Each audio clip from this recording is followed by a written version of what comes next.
2, 3. La maudite des vieux chauds. I have seen the dark shadows moving in the woods, and I have no doubt that whatever I have resurrected through this book is sure to come calling for me. David, you look absolutely terrific, honestly. You've got like glue on. This is where the worst begins. This is where we must stop. For beyond is the work of madness. The nightmare of insane murder and lingering death. Get inside and lock your doors. Close your windows. Someone is watching you. Hey, lover, revolve! Someone is waiting for you.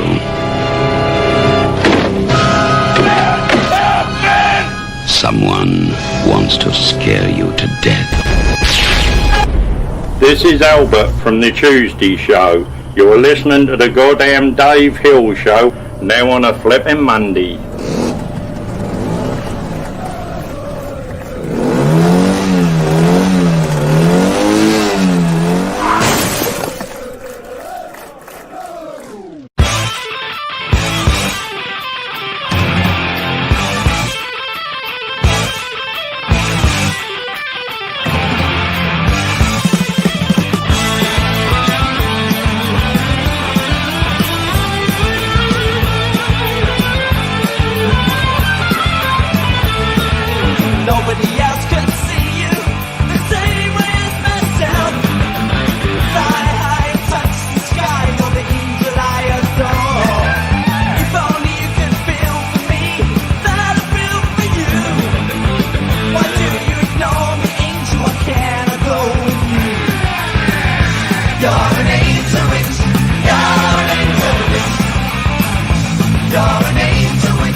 No, you're an angel witch. I never get tired of saying that. I never get tired of saying it. Hi, how are you, everybody? It's me, Dave, from before. Des? Dave? What's happening? Chris? Chris? Not much. How are you guys? Oh, things with me are great. I can't. This has been my year, I have to say. I'm doing better. No, I'm doing all right. I thought the show was at 9:30. Somehow, I don't know how I did this. I think I had a stroke. I know I shouldn't make jokes like that, but somehow I had it in my head that the show is at 9:30, even though we do it at 9 every week. I think it's just I'm tired or something, and I just had it in. But I think it's because I have it in my head because the guests come on at 9:30 normally, and that was That enough can make sense. to for what's I don't know. But Chris, what is that music on in the background? That's some royalty-free Afrobeat music. Why are you going royalty free? So we don't get the stream pulled or. It doesn't. As long as we talk over it, it's fine. That's the law. All right. Do you want me to? Just go swing for the play. Fucking Michael Jackson. I don't care. I don't care. We saw.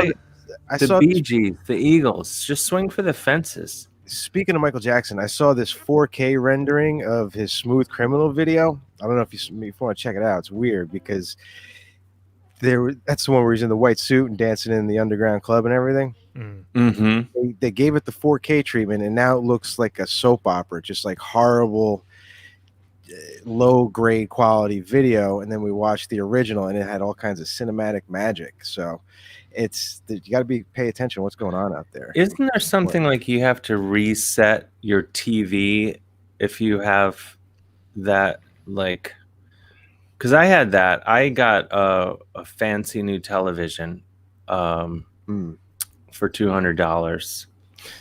No, I was surprised how cheap TVs are. I'd never bought a TV in my life until like a few months ago. I mean, I've had many TVs, but I never bought one.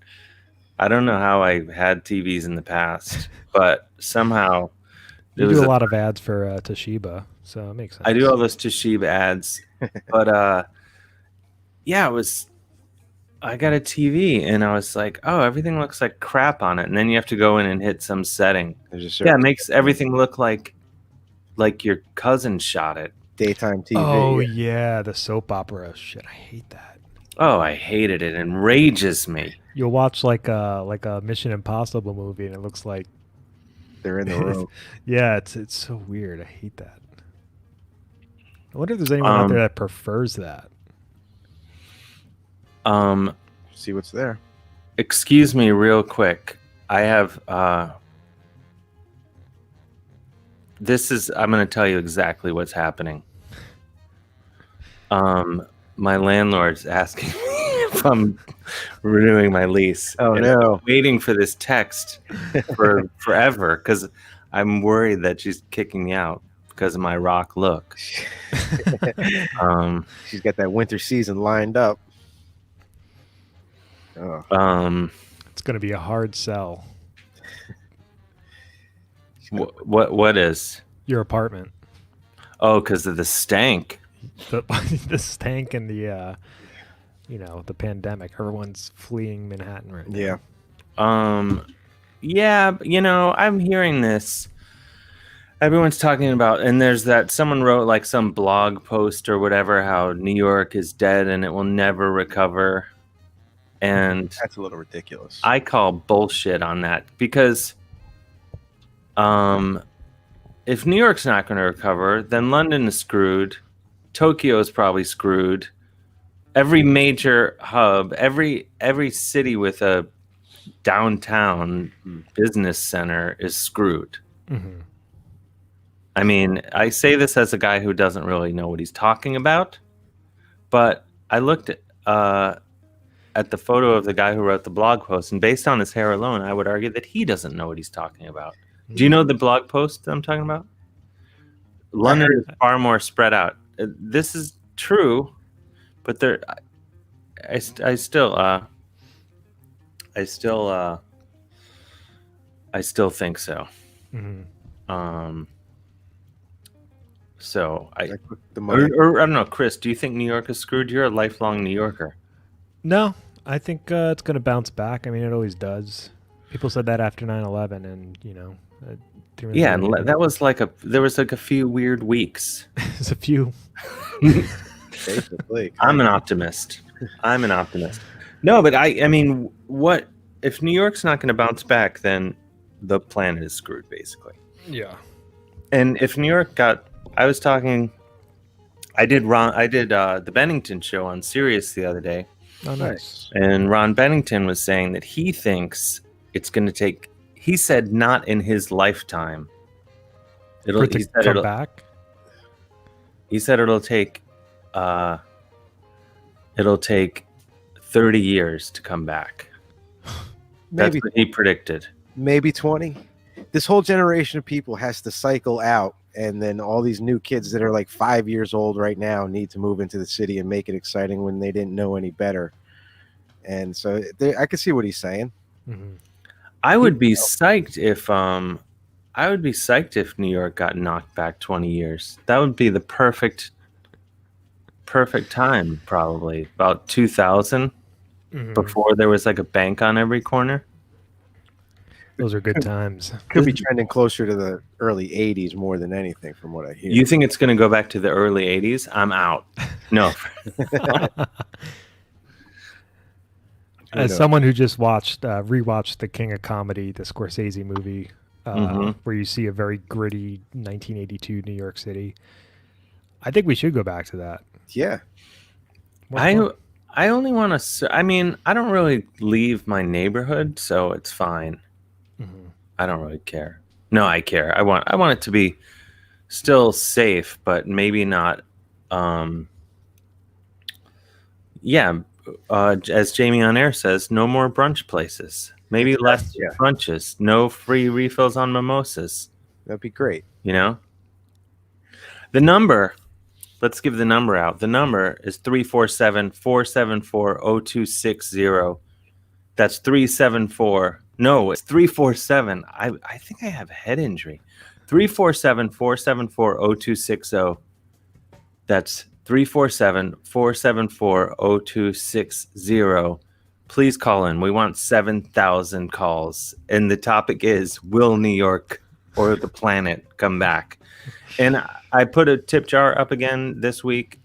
This week we're going to raise money. I called an audible for No Kid Hungry. It's right there in the name. They feed kids, and kids need food now more than ever because of all the craziness going on. So there. So Venmo at the Dave Hill, PayPal Dave at DaveHillOnline.com. It's a great organization. I've actually raised quite a bit of money for them in the last few months. And I would love to, everything we raise tonight, we'll donate in the name of this show and its listeners. So there. Get on it. Be great. And the number is 347-474-0260. We have incredible guests tonight. We have Frank Conniff and Trace Beaulieu from Mystery Science Theater 3000. Oh, yes. Also known as the Mads. They're doing a live stream show tomorrow night on the internet at 8 p.m. where they will give live commentary to The Tingler, which is a bad film, as I understand it. A film that's so bad, it's good. And we will ask them about this and other topics of great importance when they come on the show shortly. And there'll be 5. It's talk about a sausage party. Yeah. If you like sausage parties, you've just hit a street called easy. Matt Arnold of Iowa asks, will CBGBs return? That's an interesting question. If we go back, what if, I don't know, the post office has to come back? Everything has to come back. But I don't like all this chatter about how New York is not. I mean, what's everyone gonna live in the woods in the suburbs? It's pretty great out here, man. I gotta say. Yeah, I don't know. I've given it a lot of thought, and I don't think I could be in the woods all the time, or I would something horrible would happen. I think I need a bit of both. Or maybe I just need, I don't know. We'll see. There's just some crazy loud thunder right now in New York City. That's New York City saying it's back. Yeah, right. I am coming back to New York. Jennifer Gersbeck, no relation, says, come back to NYC. I'm coming back. Yeah, I don't know. I hope it doesn't go back to full. This is what I would like to see. Finance bros go away. Mhm. The Sex in the City ification go away. Don't bring back the pee smell. The one thing that I would like to, that I've not been around for, is drinking in the streets. I would like to bring that back. Yeah, I'm into that. Because you go meet a friend for dinner and you just have a drink on the way. On the way. Like that's what you do in Germany. That's what you do in Japan. I think we could stand to make Times Square a porn, like a hub for porn, like an actual porn hub. Yeah, like where you go and be like, I want some porn. Yeah. For the very best. It would have to be live shows at this point, though, because we got all the porn we need in our pockets. So if Times Square really wants to go for it, then it's not doing it unless it's live nude shows. Yeah. With more than strippers, I guess. And that's where Chris comes in. I shouldn't talk like that. Not with Jennifer Gersbeck, no relation. Tuning in. But Chris is going to get whipped around like a rag doll in the rebirth of New York City. I was saying this to Ron Bennington and Gail Bennington. I was saying my favorite period of Times Square that I've been alive for was the period before they made everything like Dave and Buster's. Yeah. And then, do you remember when they got rid of all the porn and then put just these weird art installations and stuff in? 42nd Street was like this kind of ghost town. I loved that. I was into that. That was right around the time I started riding the subway by myself. That was was cool. I didn't get that far uptown at that point in my city explorations, but it's still. You didn't get as far. Oh yeah, because you probably came into the downtown. Yeah, I would just hit. Yeah, I would be in the park and kind of that would be about that. You know. I remember Village in college going down to. We would go down to my friend Tim and I would go to 48th Street where all the guitars were, and there would be guys like hustling to like what are you looking for? What do you need? We got guitars. I got a whole shipment of guitars. I'll give you a much better deal. Come over around this corner. I got, and they were gonna get you to get the money and then mug you or whatever. But we got it. It's the tip jar. We're raising money for No Kid Hungry. It's starting to happen. Send Venmo at the Dave Hill, PayPal Dave at Dave Hill Online. I swear all this money goes exactly to the places that we've been raising money for. David Marks, thank you much for a lovely donation. I don't know why I said thank you much. I should have said thank you very much. I guess you can say thank you much, just not my way of speaking. Turd Farmer 101 writes, in 91, hookers would proposition me in my van as I sat in tunnel traffic back to Jersey. See, true.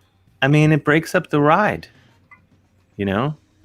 My dad used to work in Long Island City, which, now it's like very residential. Sorry, there's a cat walking right. Oh my God. That was like, if you would have, that would have been a great TikTok video. Great TikTok video. But Long Island City was notorious. Like, it still kind of is still a little scary at night if you walk down the wrong street. But I used to ride to work with him. So with your dad? Well, he would drop me off on the subway, and then I go to school. But like it'd be like 7 a.m. And there was still tons of prostitutes out on the street. And one time they saw us and they were like I was like a 14-year-old kid, like sitting in the car with my dad, and they're like, "Come on, baby." Yeah. Oh, did you blush, or did you and your dad acknowledge what was happening? Yeah. And then I think the light turned green, and we just kept going. Here we go. Man, oh man. But man, that's what it was like growing up in New York City.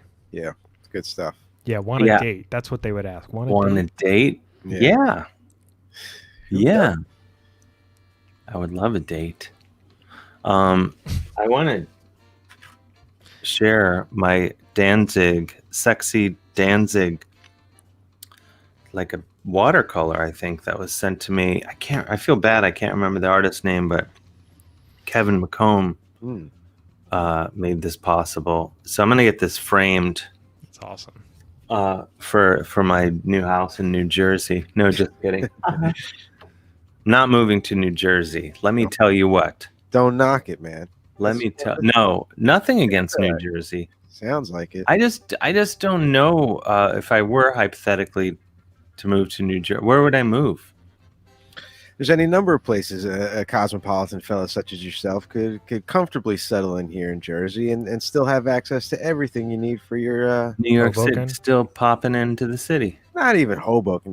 We could do much. What would be the furthest you would be willing to travel by 20 minutes. 20 minutes. Journal Square. Journal Square. Okay, yeah. That's it. Jersey City's about it, yeah. Gosh, there's a lot of chat in the or a lot of prostitute talk. Everyone's talking about prostitutes and being hit up by prostitutes. It's been some time since I've been hit up by a prostitute. I'd have to say. Well, you've been where you've been since March. I wouldn't imagine there's action on the streets out there. I can't even remember the last time I was hit up by a prostitute in New York. I think, to my memory, the last time I was hit up by a prostitute was in Cleveland. At some point. Just Are you worried? Are you worried you're losing it? It's been a while. I don't know. I mean, yeah, I kind of am. I might be losing it. I don't know if I have that sass anymore. No, I'll probably have the sass for life. I don't know if that's what you need. I think you just need to be a guy, and then a prostitute will proposition you. Yeah. That's we'll see. I don't know. When I was in high school, we used to drive down the streets. Question for Dave? What city? Where are the phone calls? 347-474-0260. Question for Dave: what city has the best prostitutes? Asking for a friend. Quiz guy 66 asked this. I don't think I know. I've never. What's the word? Paid for sex. I'm taken. I've never been with a prostitute. But you still see them out there. Cherry Dazzle says prostitute talk is where I come in. Give us a call, Cherry Dazzle. We won't ask saucy questions, but it would be nice to hear from you. 347-474-0260. Oh yeah, Turd Farmer 101. Now the whole show is about when was the last time Dave has been propositioned. And I guess it would be Amsterdam. That was it. Yeah. I've been to Amsterdam. You seem too excited about that. I went there with my wife, my girlfriend at the time, but did you walk down that corridor that's like this thin? Oh, yeah. It's just windows. Well, that's where all the she-males are. Oh. That one. I mean, that's what I heard. I don't know why I said that. No, there was one street that was all she-males. As they would say. I don't know what the lingo is. Like there's like a neon light she-male. They would just say yeah. Just so you know what you're getting into, which I wasn't. I don't have the whatever it takes to do that to any prostitute. It's not my area of interest. Mm-hmm. You know, I like guitars. Anyway, I don't know what my point is. Got a call if you want. Let's take a call. That's I'm a little loopy tonight. It's Elvira in Minnesota. How are you? Hey, Elvira? Just got back from a long road trip with the family. Drove 2,700 miles. 2,700. Whoa, slow. Whoa. Where did you go? I started in Minneapolis. And it was me, my wife, and my daughter, 5 years old. We headed out to. We spent the first night in a campground in Ohio. Wait, I'm in Ohio. Where? Yeah. What In the campground? middle of the state, the wife investigated to figure out which was the least COVID-y place for us to stay. Oh, good luck. Because we're on the way to stay with her parents who have been keeping it, secluded. Sure. And we, just wanted to be there to support the family and get the wife out of town while things are kind of popping and banging around us still. Popping and banging around. How so? Well, I'm in Minneapolis, a few blocks from Lake Street, where we had buildings burnt down. They've now actually investigated and found out that most of the burnings were actually caused by this white supremacist guy claiming he was Antifa. So that's why our local bookstore burned. Yeah. That's what they do. That's what's been happening. Yeah, and the entire city was just really on high. I got assaulted. It was. Oh, wait, again since the last time? Well, no. I've only been assaulted once. But that was another reason. That was a story from a couple weeks ago. Yeah. You told us the story. Yeah. But again, I'm sorry about you that. have some, and then we stayed in on the way back. We also stayed in Ohio, in a place near Logan. We had a bit of a scare because the daughter bounced off of a bed and hit her head and had amnesia. So had to rush her to a hospital in Columbus. That was very disconcerting because my wife would be explaining to her every 30 seconds what happened, and her not having any ability to remember things would ask the same questions again in a very distressed manner. So it was kind of like, a very bizarre, it was very much like the film Memento, but you actually cared about the characters. Well, I'm sorry. How is your daughter doing now? She's doing great now. In fact, we went and did a COVID test today for her because she had more exposure. And she got the swab up the nose, and it was her eyes watering. She's like, "This sucks. This sucks." How old is she? And she's 5. Wow. And then, we calmed her down. I got my iPhone connected up to the car, and I'm like, "What song do you want right now?" And she's like, "I just want Through the Fire and the Flames." So I put on some Dragon Force, and we sang Through the Fire and the Flames. And by the time we were done, her pain was gone, and she was just rocking on. Wait, your 5-year-old daughter likes Dragon Force? You really buried the lead. Can you pull up some Dragon Force? Dragon Force, sure. Yeah, for just to. Is that going to cut our stream off though? No. Well, and she's also really into maybe it might bass guitar right now. There's a YouTuber named Davey504, who's an Italian guy who's just really good at bass, and she is now all about the bass. And love it. We have a band together. She's the front man. I just do support. We're known as the former teenage heartthrob. That's strong. And we use it as a way of exploring music and also exploring life. So we don't just go on trips; we go on tour. We talk about music and how we can make it, and how it makes us feel. So we use it as a way of communicating. So it just works out real well. Form a band with your kids. It's the greatest thing you can do. I love it. Just don't be a stage mom. But no, and I also all or nothing with me. This is I some Dragon Force. Book out today. You have a new book out today. What is the book? Part of an anthology called Acting Tan. And Acting Tan? Anthology. Yeah, if you go to yourbetween.com, you can find the links to it. And what it is, a bunch of creators got together in May and said, "Hey, let's play a game where we make a world." And then in June we created that world, and also the events that occurred within 1 year of it. And then we all went off and wrote our own stories. So what I did was I wanted to kind of write an introduction to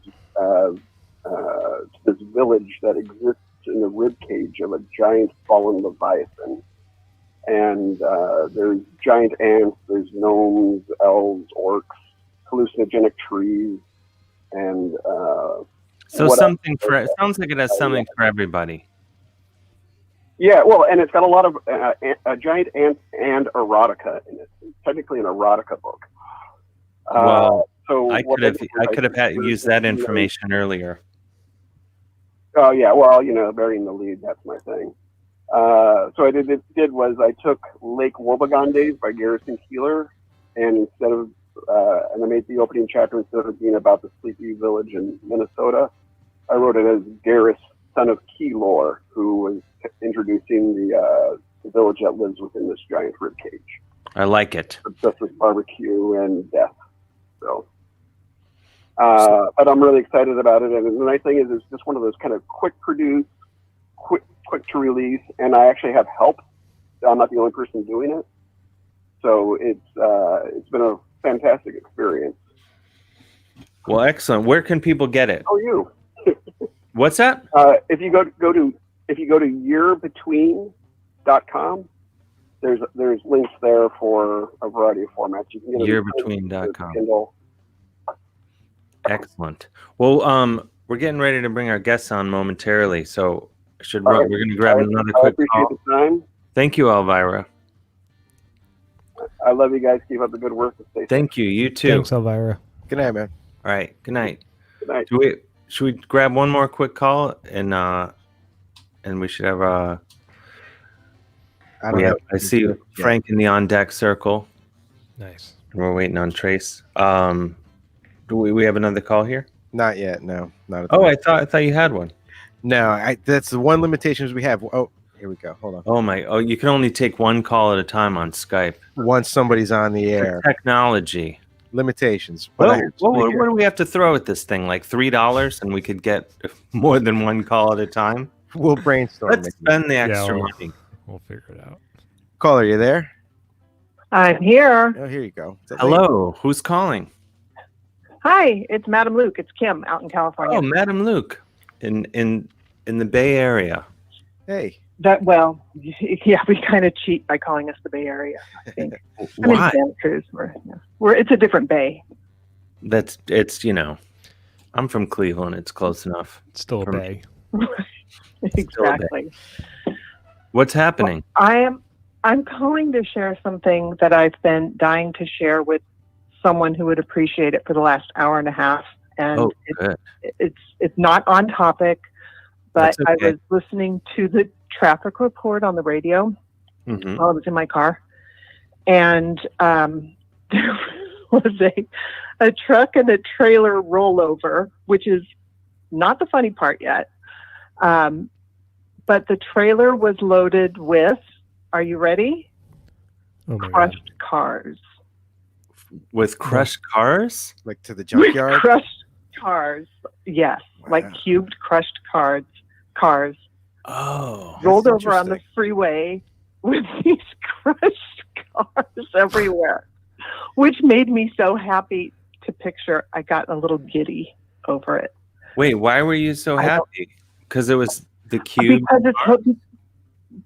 Now the truck was righted, so the driver's okay, everybody's okay.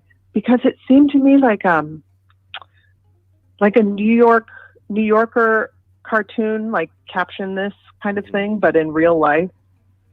The crushed cars got in a car accident. Big old demolition derby on the highway. Yeah, like they show up to clean up the mess and they can't figure out is it done already? Is it finished? Yeah. Where do they start? Who's putting the claim? So I like it. I'll take it.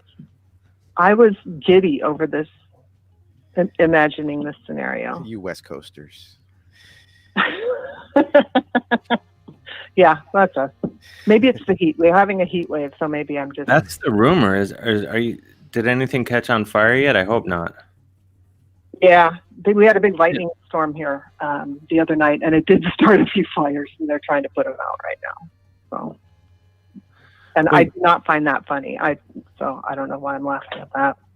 Because you have to laugh now. It's one thing after another. You have to.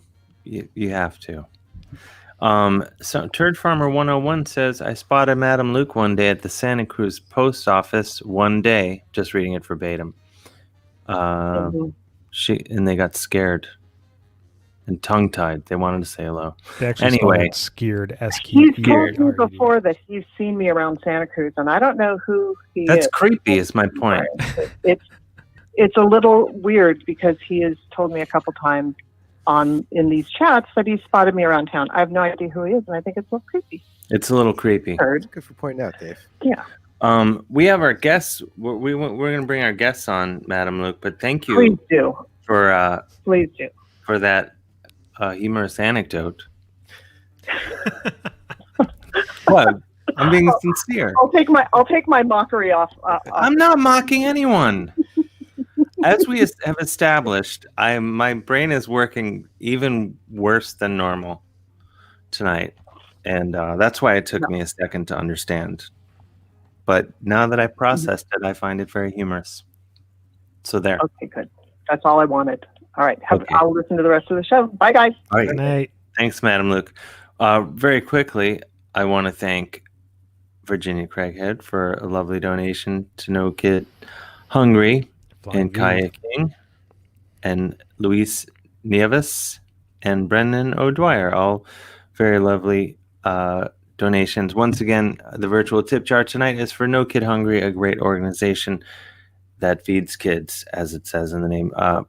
So Venmo at the Dave Hill, PayPal Dave at DaveHillOnline.com, and then tomorrow we'll donate all the money to No Kid Hungry in the name of this show and its listeners. So they're a great organization, and we've been raising money for them for a few months now. All right, let's get into it. Let's bring our guests on. I'm just gonna. Here he is, Frank Conniff, and Trace Beaulieu from Mystery Science Theater 3000. The Mads. Oh, I didn't hit the button properly. Wait, what is happening? Oh, you lost Trace. There he is. Hello. I'm sorry. I thought I did this really. Hey guys, thanks for. Hi. Thanks for joining this slick operation. It's great to be here. Thank you. I love that you use the phrase "amusing anecdote" because it's a very old school phrase. I think in the Reader's Digest they used to say, "Do you have an amusing anecdote? Send it in." You know. So I love older expressions like that. Well, I like that. I like that expression because it's sort of like real ankle weights to the story. You know what I mean? Like the story better be. It has to be that even all that much better because you've already called it an amusing anecdote. Right. Puts a tremendous amount of pressure on. Mm-hmm. I think. Anyway, how are you guys doing? I'm doing okay. I'm having problems. My cat has been in the hospital. She had a kidney stone removed surgically. Oh, no. And so she has a good prognosis. I think she's going to be okay, but she's been having a rough time of it. And I've been having a rough time of it because I miss her. She's been in the hospital for like a whole week. So that's what's going on with me. Wow. Oh, I'm so sorry. As a dog owner, I can relate. Yeah, I've met your dog is awesome. I've met. Oh yeah. She's a sweet. She's here. She's downstairs. Took the apartment that you lived in that I went to do another podcast with you. That dog took up about half the space in that apartment. Yeah, she's a sweet sweetie. And you're in New York right now, right, Frank? Yes, upper east side of Manhattan. And where are you, Trace? How are you doing? I'm good. Thank you for having us on the show. I'm in Minnesota. I'm on the Wisconsin-Minnesota border. Oh, I live in the woods. Beautiful. Can you? Don't tell us the city because the riffraff. The riffraff's been here already. We've already had bikers harassing people. Really? Yeah. Is it Baraboo? It's actually a town called Stillwater. I like to just say Baraboo. Baraboo is a great name. That's Wisconsin. Yeah, you've been to. all of these places. Oh yeah, I'm a big fan of that region of the country. Good times. A lot of cheese. A lot of cheese. Beautiful. I forgot to give you guys a heads up that Trace actually has some chickens. Oh, You can't hear him now because it's dark. But because Dez has chickens. There was a very chicken-friendly episode of the show. Oh, really? Back. the Yeah. chicken. I mean- big hit early on. Yeah. how many Yeah. do you have? We have 8. They're 17 weeks old today, actually. So Oh, so they're not laying yet. not yet. No, we're starting to get ready, turn the corner, hopefully that comes sooner than later. Yeah, it takes a while. We have 12. Oh yeah. And that's I the could farm feel- report. Yeah. I could feel that you were about to out chicken him. I could feel it. I just I took know. out enough to win. That's good. Trace is also a beekeeper, by the way. Okay. Really? Yes. No, they died. They all died.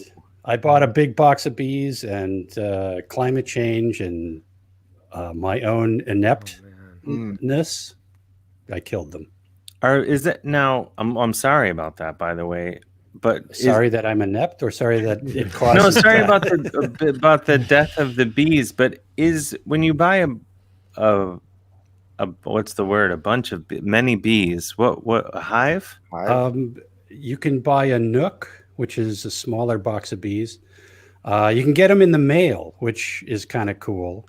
Live bees? They will call you up immediately and say, "Come get your bees." I would hope they would.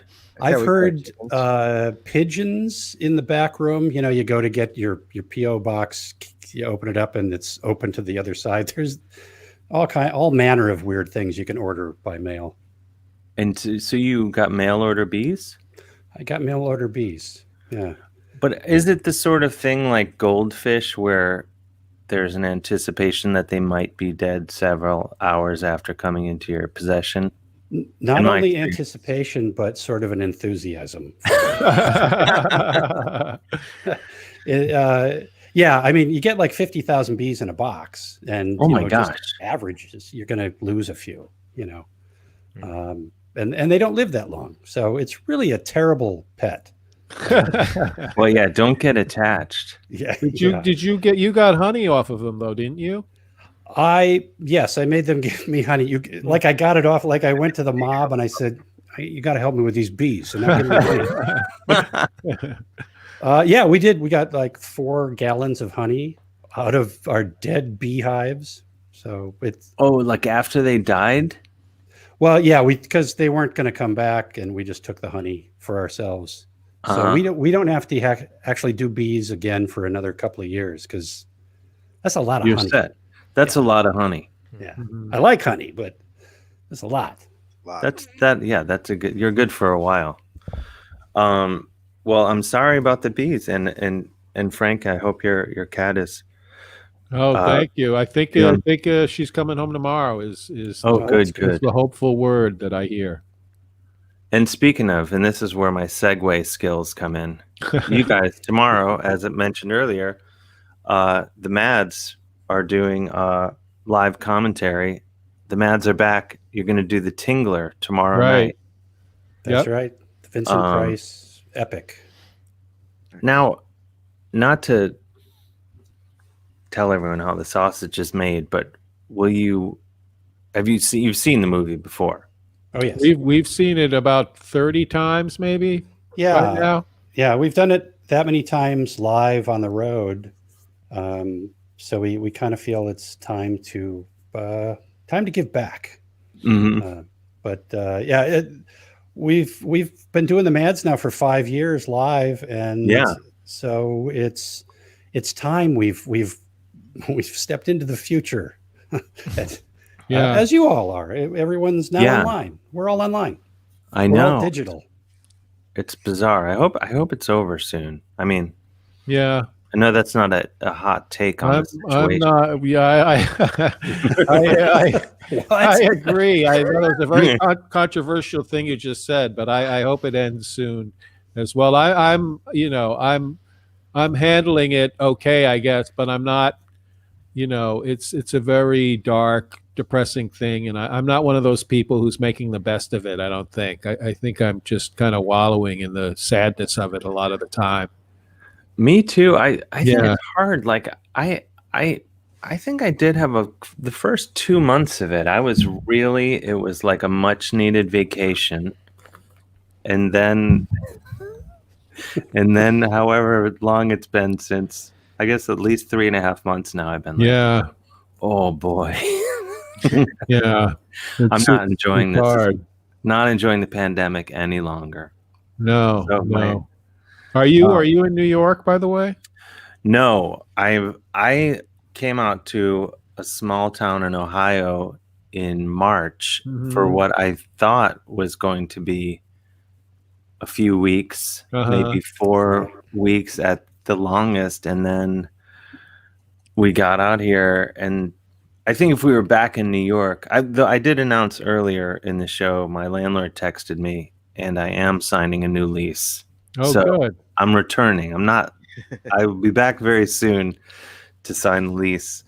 But we got out here and it was either sit around the apartment all day or sit in a house all day, and the dog can go run around and go swim in the lake. Nice. I get that. Good.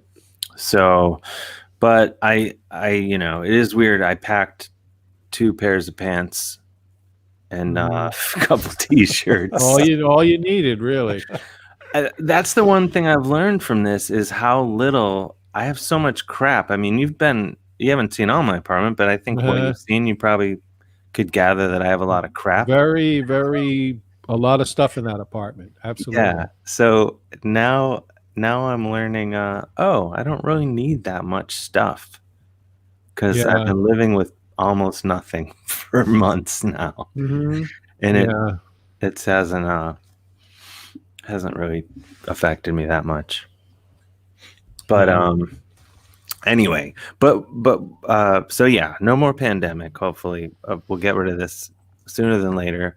But the amazing thing is, what Chris was telling me, you did the first Mads Are Back a few weeks ago, and it was I would describe it as an explosive success. It was by our standards. It was. We got a lot of people who tuned in, and thanks to Chris, it went off very well without too many technical glitches. We got all the technical glitches figured out before we did it, and so it went well, and people are really enjoying it, because people, I think, they like having some good, reasonably priced entertainment that they can watch during the pandemic, and this kind of fits into that kind of thing perfectly. We're $10. That's all we ask. Yeah. That's 2 packages of cigarettes. In 19. Aren't they $5 a pack? No, they're $10 a pack. I don't know what they cost. Yeah. I was actually thinking of starting smoking just as a thing to do during the pandemic, but then I think you should. They're so expensive. It's like an elitism thing. I know. I can feel like things are still good because I'm out hacking on the front steps. Oh my gosh! Yeah, $10. And Chris, is there a link you can put there in the chat? Yeah. Or even say out loud? If you just go to Eventbrite and search for the Mads or the Tingler, it's like the first thing that pops up. But yeah, it's themadsback.com is their website. Get tickets there.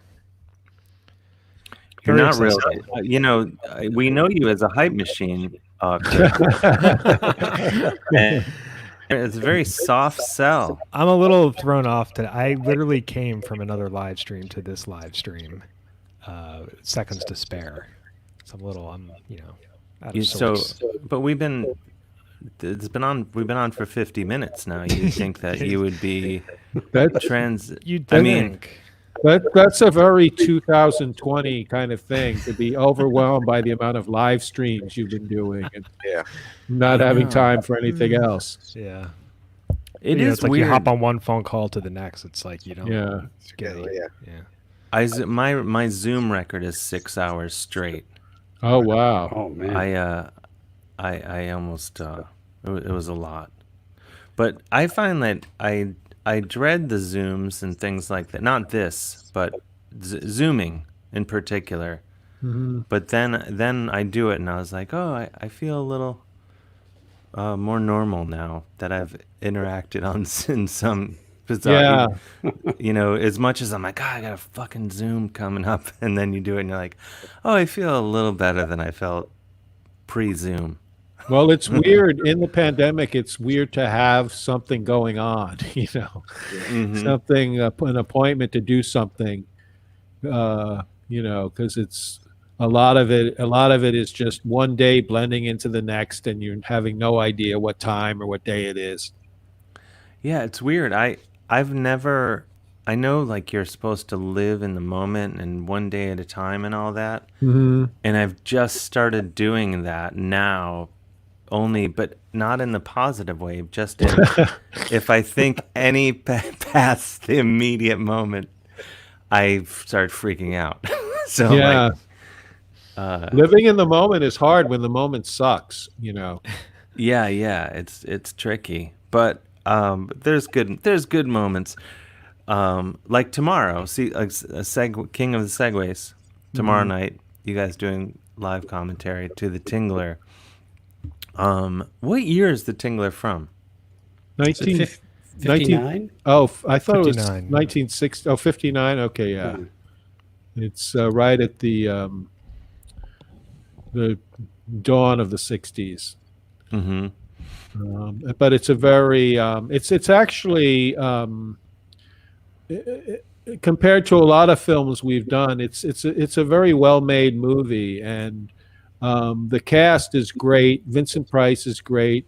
Everyone else in it is really good, and it has a very goofy script, with some real absurdities in it. Although when it came out at the time, if you were a kid and you saw it in the early 60s, like a lot of kids did, it was a very scary movie for a lot of kids. A really good horror film. So it's better than a lot of the films we've done, but like I said, it still has enough of that kind of crazy element to it that it makes it fun to do as a movie to riff on. And it's about a parasite that feeds off fear in people. Yes. Am I getting that right? Yeah. It grows from fear. Fear creates it, and then the only way to stop it from attacking people is to scream, and then it stops attacking. And at the time, the producer and director William Castle, who was known for gimmicks, he was a real showman, and he had all kinds of gimmicks in his movies. Like they'd have a nurse on call in case someone had a heart attack because they were so scared. He did that with other movies, but with this one, he had the seats wired so that when the Tingler came on, you would feel a tingle as it happened. John Waters was very influenced by that. I think he had smell-o-vision in the for polyester, yeah. Yeah, for polyester. William Castle, there's something really kind of wonderful about him. He was just this great spirit who just was really trying to entertain people in unique ways and get publicity in unique ways. Mm-hmm. I love that having a nurse on call. Yeah, that's a good move. I think I read he also had actresses like stand up, scream, faint, and then like be taken out on a stretcher and into an ambulance. Then the ambulance would drive around the block, and then like having a hard time hearing Chris. Oh, can you hear me now? Oh, okay, I can hear you now. They would drive around the block, and then the next showing they would do the same exact thing. Yeah, he was. And there's actually a movie about William Castle that's a good movie directed by Joe Dante called Matinee, starring John Goodman, playing a character based on William Castle. And that's a movie I'd recommend people watch if they're interested in that stuff. What would you say is the quintessential bad film, or do you have one in mind, or what's the short list? Well, we interpret bad differently because a bad film to us is our living. So, are you talking contemporary bad like Michael Bay or campy bad, like Yeah, there's a lot of ways you can go bad. Ed Wood, Yeah, it's like wine. How bad do you want it? I want a little bad. Okay. Well, this one's not so bad. I think for me, and this is just me being like, thinking things were better in the past. But I think, shitty movies were better back in the day. I think that like movies, the bad movies made in the 50s and 60s, and by that I mean, low budget genre films, horror films, sci-fi films that were really made for like kind of a niche marginal drive-in theater market, whereas now those kind of movies are the big mainstream films that are the big blockbusters that the studios are going for. But back in the 50s and 60s, those low budget sci-fi and horror films, there's an innocence to them. There's something fun about them, and there's something earnest about them. And I much prefer that to the kind of modern, $100 million blockbuster Michael Bay kind of films. There's, and I mean this sincerely, there's a soulfulness to older bad movies that isn't present in modern bad movies. Mm-hmm. Yeah, I think that's true. What do you think about? By the way, very quickly, if anyone has any questions, they want to call in to our slick phone system, 347-474-0260. What I want to ask is, what do you guys think about movies now that where they are made?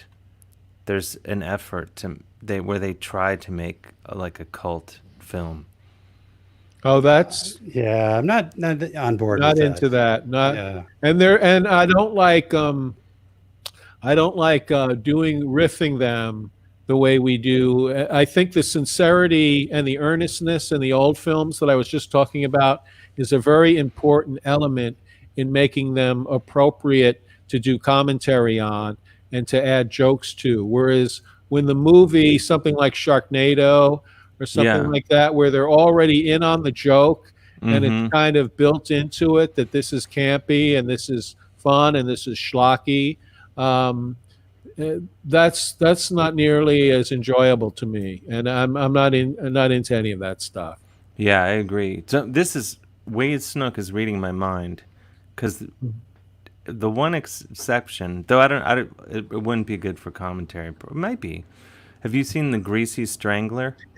I'm not familiar with that. Oh no, the Greasy Strangler really paints a picture. How could he ever get a hold of something? He does. It's really good, I have to say. But it's like Elijah Wood produced it, so that they kind of knew what they were right getting into, but self-conscious. It's not like a Sharknado. I don't know how to quite. I thought you saw it. I thought you saw it, Chris Gersbeck. No, I've heard you bring it up many times. I've watched it twice during the pandemic. I think it's possible for people to make a movie like that is self-consciously schlocky, but if it's done with style and with wit, that can be an enjoyable thing. But my point is that they're just not. To add jokes on top of something that already kind of is knowing, it just doesn't. It doesn't work. Mm-hmm. Yeah, it's. I think Greasy Strangler. I'd be curious. That's whenever you get around to it. Believe me, you've my curiosity is there. I want to. Where on the dark web do we have to go to find it? It's on. It's on Amazon Prime. I know that. Really. But it's the reason. Well, aside from the fact that I really enjoyed it and have seen it a few times now, is I resisted watching it because I was like, this is going to be one of those movies, where they just try to make a shitty movie. Right. And so I was like, I don't want to see this movie. And then finally I watched it, and then I called the guy that was begging me to watch it. I was like, I'm sorry, I resisted this. It's really something. So that's my recommendation. But there's several people in the chat who are on board with it. So that's my big good. I'm recommendation. gonna check it out for sure. Yeah, it came out maybe like 5 years ago. But then they made, I can't remember the director's name. They made another one, An Evening with Beverly Loughlin. Anyway, it's not as good. But I don't know why I'm going on about films no one's watched. That's why I'm number one in my time slot. So when you with Tomorrow, so this is one of your favorite bad films. Yeah, it's a really fun movie to, when we do a lot of, when we do a movie like The Tingler, we riff it a lot of times. So it's much better to have a film that you kind of have affection for. Yeah. You go on the road with it. And this one, we definitely really like this film. Uh-huh. In Mystery Science Theater, we had no choice. The whole premise of trapped in space, forced to watch movies was really lived out in what we could select. But now, like Frank said, we have to choose this like the third guy on the comedy troupe. It's the movie's the headliner and we're the supporting act, and right. We have to be nice to it. We have to watch it, buy things at a mall. But we have to be friends with it, and we genuinely love these movies that we do. The Tingler is just one of my absolute favorites, and Vincent Price, you can tell he's having a great time making this movie. And he just loved everything about filmmaking and life, and it really comes through in this film. And Vincent Price was a guy, his movie career, in the 40s, he was, I think he was under contract at 20th Century Fox, and he did a lot of big prestige movies like Laura, and a lot of other like non-horror movies. And then he kind of drifted into the horror movie genre, but you never see him looking down on any of it. He gives those movies the same dedication that he gave to the, to when he was working with Otto Preminger. He's just a real professional and always really good. He shows up for work. Yeah, absolutely. Exactly. Yeah. Have you seen Witchfinder General? No. I'm learning a lot about movies here that I haven't seen. That's one of his movies. Witchfinder Vincent Price. What year? Not familiar with that. It is, I think it's from the 60s. He plays like a real person from 1968. Yeah, he roots out. Chris, do you have it in front of you? I do. He basically roots out witches. It's right there in the title. He finds witches. It's sort of the spoiler. It's right there in the title. Yeah. Oh, but, it was heavily censored in the UK. It looks like. They're very strict about violence over there. They are. They didn't show Clockwork Orange in England for until 30 years. Yeah, something like 2004 or something. Oh, really? Yeah. It was banned in England for a long time. And then England is where it was made too. Mm-hmm. Yeah, well, that's weird. I didn't know that. Yeah. But now they just let fly with everything, right? Probably. I'm guessing. I think they're still weird about certain forms of violence. Like they'll edit out like a headbutt from a movie starring Dwayne Johnson. Oh, really? Yeah, it's bizarre. But they nudity invented and the headbutt. Swearing. Yeah.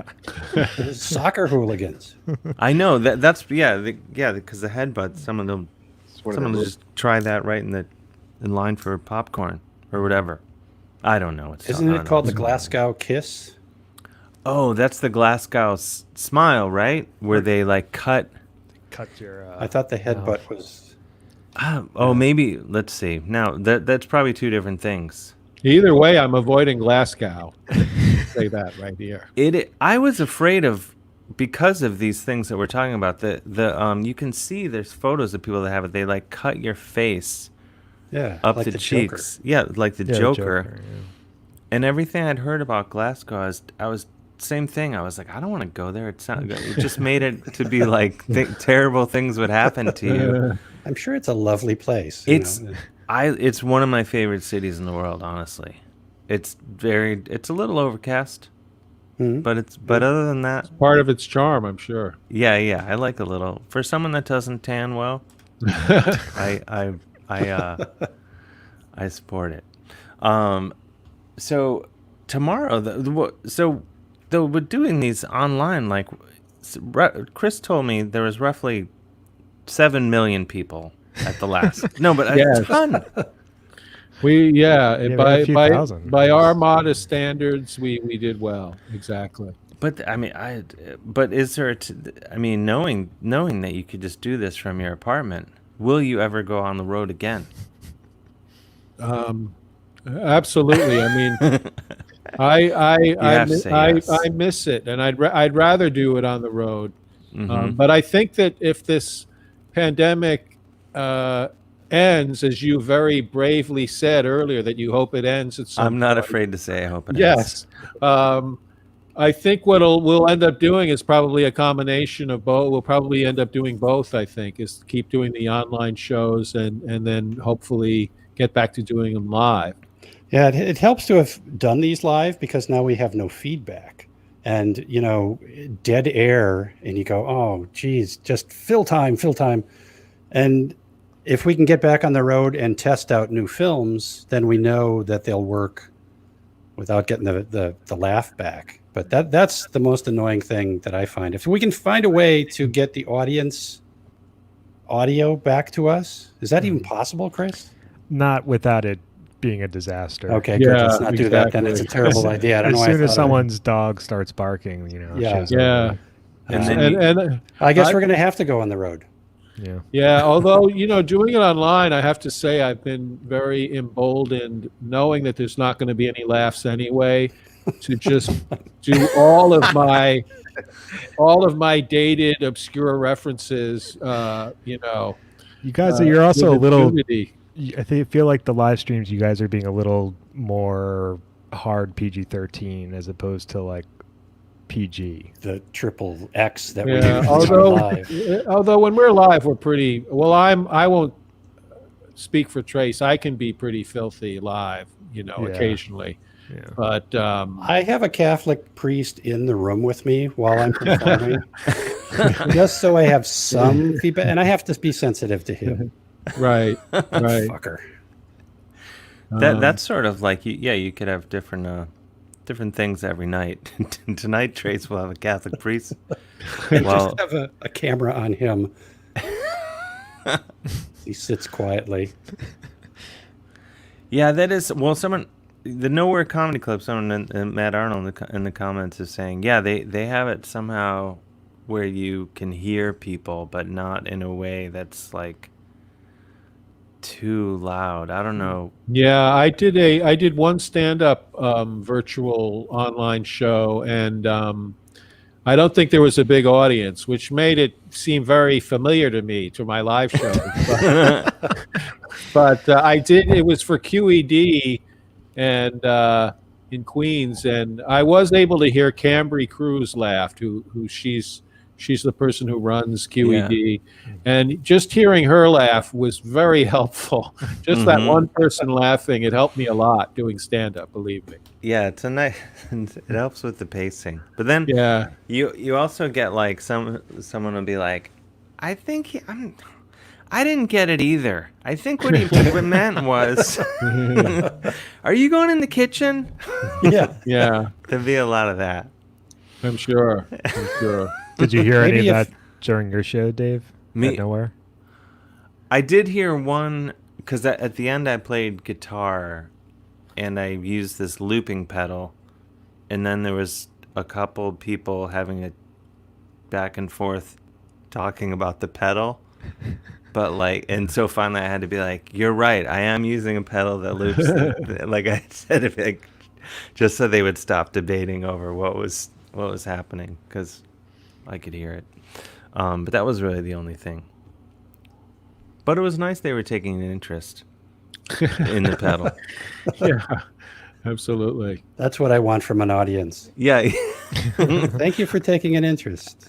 Yeah, that's as good as an amusing anecdote. Thank you. Good night. Thank you for taking an interest. I'd like to hear that after sex. Thank you for your focus. Thank you for your time and focus. Yes. Anything else? It's only a matter of time before people start offering like laughing services for these shows. Oh, yeah. Sure. Like pay me $30. I'll sit in a very quiet environment and laugh when it's appropriate. I'll come and I'll laugh like Robert De Niro in Cape Fear in the movie theater. I think there were people who have done that, like when they were on the Tonight Show, like they would have someone in the studio audience who was a good laugher, so they would get some laughs for sure. Oh, like a ringer. So when I remember this was like decades ago, so my memory is vague. I remember a woman being interviewed somewhere who had like a great laugh, and I think she was a comedian too, but she said that I don't know if she did it for money, but she said other comedians would ask her to come into the Tonight Show audience, so that because she was such a good laugher. That makes sense. That is good. I think. Yeah. Oh, this sounds like. It's too bad we've already put it out, and someone's going to get on this. Yeah. The laughter service. Right. It's like Chinese funerals. You can hire mourners. Have you seen really? That? I've seen it in person in New York. They hire people to be really distraught. Oh, Larry David did a plot line like that, I think, in the last season, where a woman was a paid mourner. Mm-hmm. So yeah, that totally is a thing. Yeah, don't get those audiences mixed up though. Yeah, my audiences mourn very spontaneously. You don't have to hire them to. That's what I'm gonna do. Chris, I'm gonna wait till you are doing your own paid Zoom show, and I'm gonna hire people to just cry, just to sob. Oh, man. Just sob throughout. And how often are you guys gonna do these live stream shows? So far, once a month. Once a month, yeah. As long as there's interest, we'll keep doing them. Yep. Nice. Hoping to get picked up for the back nine and the back nine of the pandemic. Yeah. Oh gosh. The sequel. I hope there's not 9. Well, who knows? In my medical opinion. When does school start? A couple weeks? I think it's already been canceled. Really? Some states, yeah. Places, yeah. University of North Carolina just canceled it. Oh, that's good, because I think in New York they're going forward with it. They're going full force. Yeah. Oh, they'll be back. Mm-hmm. It'll last a couple days, in my medical opinion. Mm-hmm. But what do I know? I'm just some guy in a small town in Ohio. I'm just some guy living the life of a 12-year-old in a small town in Ohio. Sounds good to me. Until I get back to New York soon. Boy, that's bad witness protection. It's like the only slot we have is a 12-year-old boy. Did you think you could pull that off? I came here. They gave me a BMX bike and told me to have at it. Hey, fellow kids. I do. I just ride around town. That's pretty much my whole afternoon. Ride around, give people the finger. It's my day. It's my day.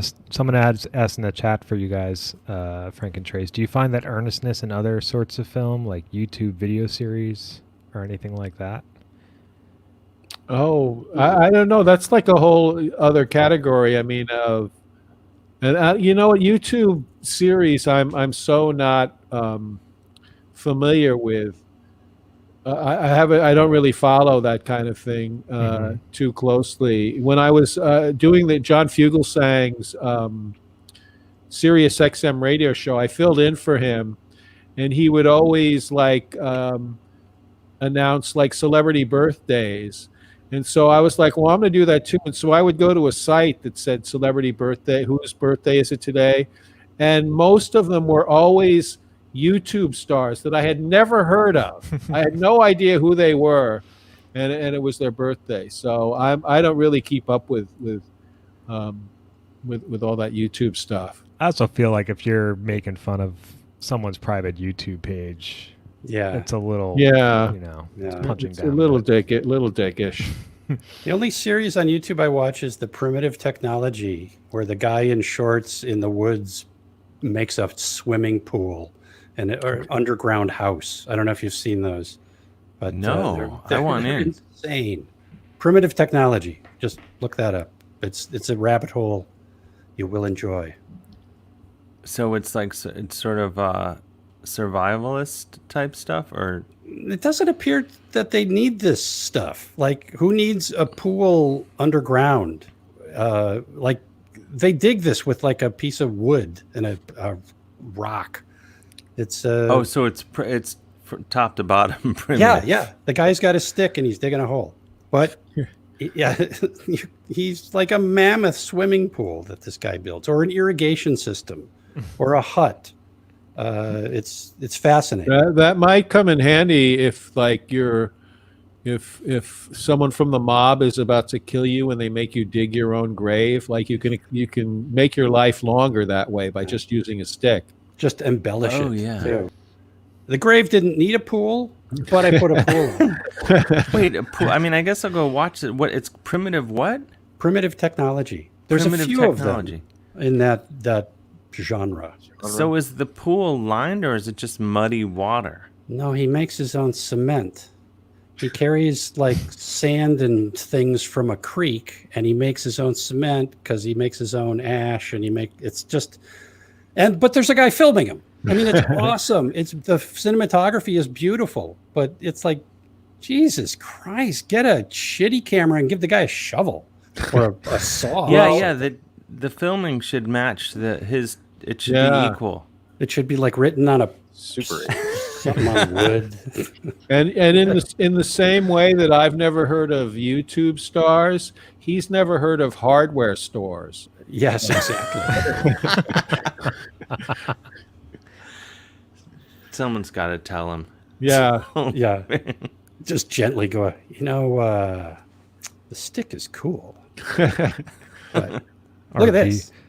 RV videos, Matt Arnold said. My parents just got an RV, and now my mom is like obsessed with these RV channels where it's just people touring their like pimped out. Do they have like a yard where they can keep it, or a driveway? They have a driveway, yeah, but they started going camping a lot because of the pandemic.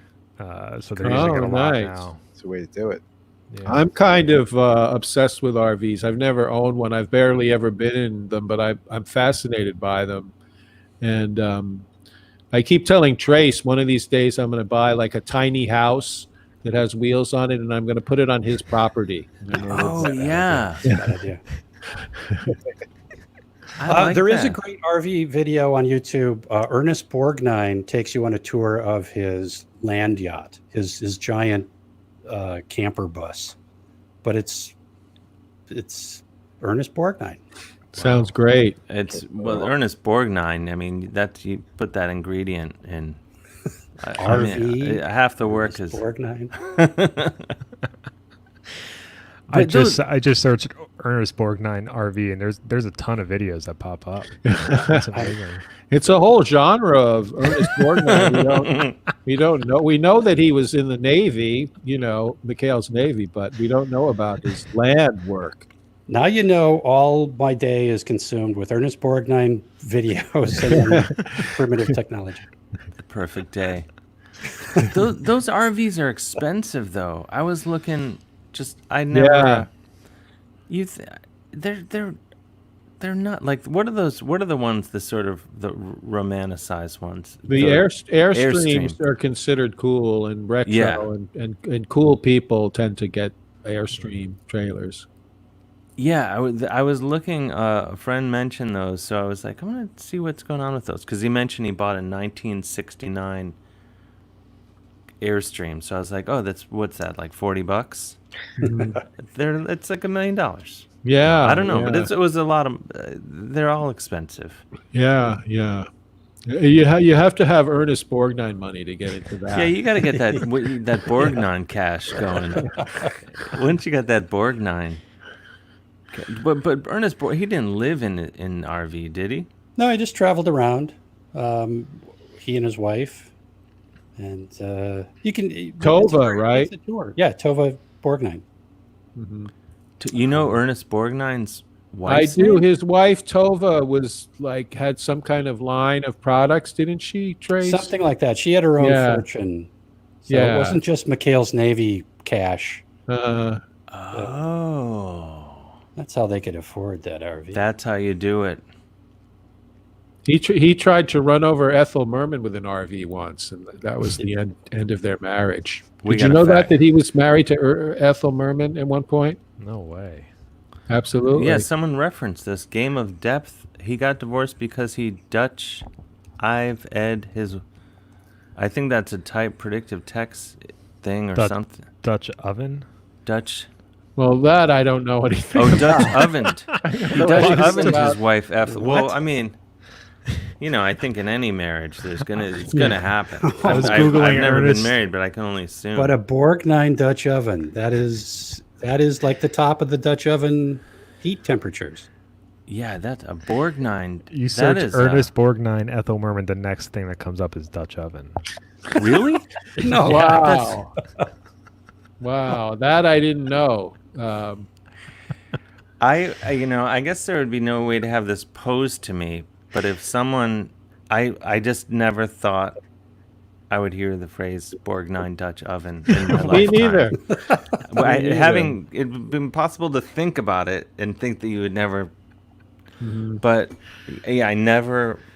I According would have to thought I would go to my death never. according to hearing this article, okay, it just says it's probably also a good time to remind everyone that Borgnine's 32-day marriage to Ethel Merman in 1964 ended after he farted in bed and held her head under the covers, a technique commonly known as the Dutch oven. that. Wait, but you have to put this link in the chat.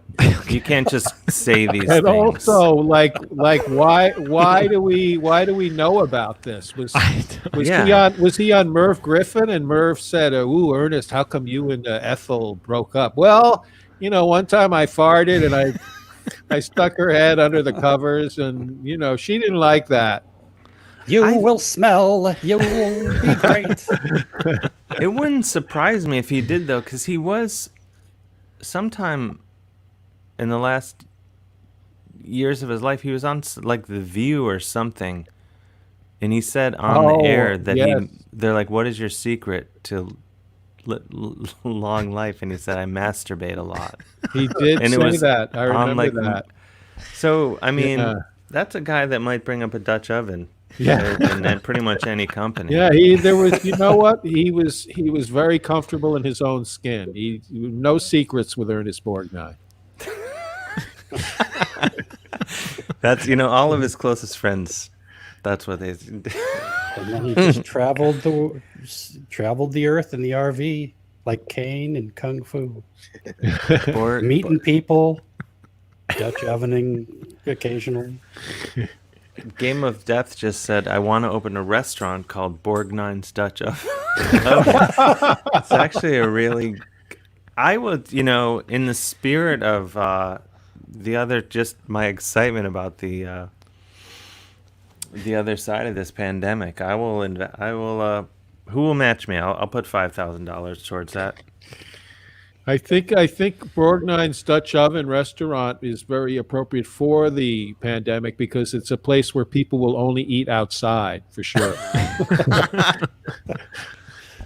Dan Wally says lots of stews in reference to Ernest Borgnine's Dutch Oven. Disturbing. Yes, indeed. Okay, here it is. Chris has posted the link. Wow. So that's Verified. That's confirmed. Verified. I'm glad that there's at least one truth we can hang on to. I don't know who I side with in this either. Like, on the one hand, I say, shame on you, Ernest Borgnine. Yeah. But then on the other, I think Ethel Merman, come on. I take a joke. You know what? Have some, maybe, relationships are hard. There's give and take. So, maybe that was just a power move, maybe he was just like, this is just a taste of what's coming. That's month one. Yeah. I would think that strikes me as year 5 behavior in a relationship. Yeah. How long were they married, did you say? 32 days. 32 days. 32 days. 32 magical days. Yeah. That happened. She's like, all right, I'm out. Well, and then you think, on what day of those 32 days did the Dutch oven take place? And what transpired? Like, when, it was like, you know what? I was thinking back to 16 days ago when you did the Dutch oven. And you know what? I'm out. I'm out of here. I've given it some thought.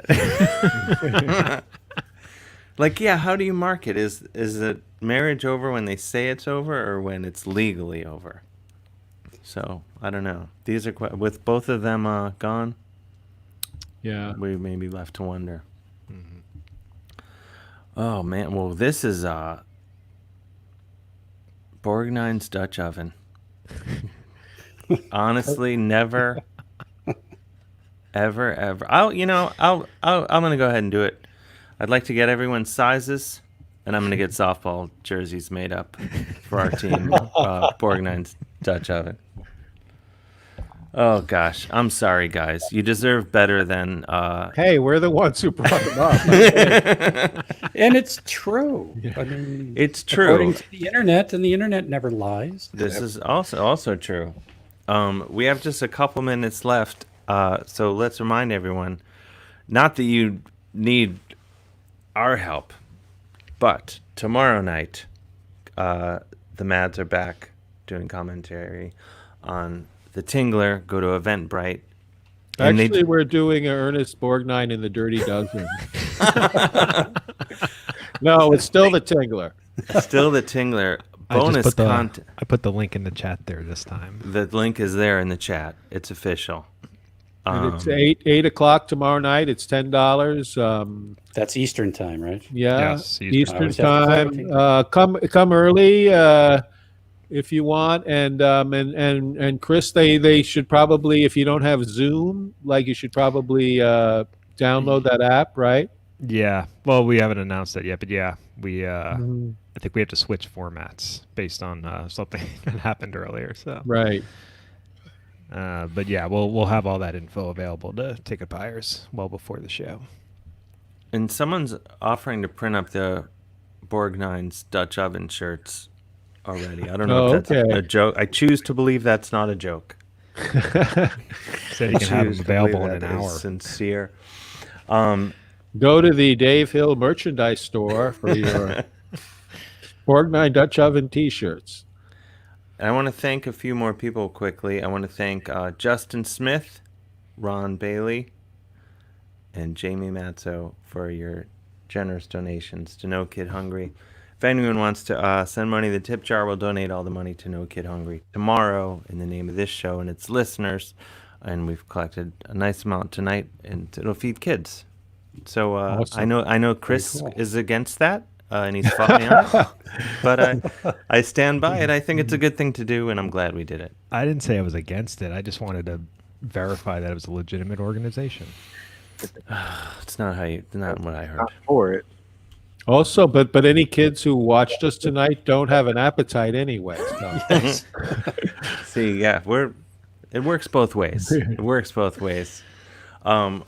Well, thank you guys again. Thank you so much, Frank and Trace. For taking the time to chat with us, everybody. And we're looking forward to tomorrow night. And thank you, Chris, and thank you, Des, and thanks to everyone for watching, listening, and anyone listening later this week or whenever you get around to listening. And we'll see you next week with We can't beat Borgnine's Dutch oven, but we'll try. That's all I can say. Okay, right. take care. I'm going to everyone. hit the end broadcast. We'll see you next week. Thanks, everybody. Take care. Bye-bye. Thanks, guys.